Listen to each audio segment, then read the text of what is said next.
মাংস আর একটা হ্যাঁ, এই দোকান হচ্ছে যে 20 নম্বরে টাউনে কোটের সামনে এরকম এখানে এই কাপটা বসে কোনো জায়গায় খেতে চাও কিন্তু থাকা চলে আসতে পারো। অনেক সুন্দর লাগছে, টেস্ট করে বসে আছে খেতে কতটাই যাবে বাট এত কম প্রাইসে এখন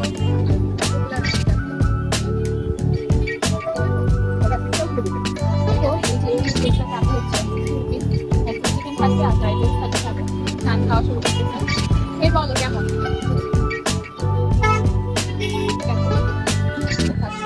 ভালো লাগছে।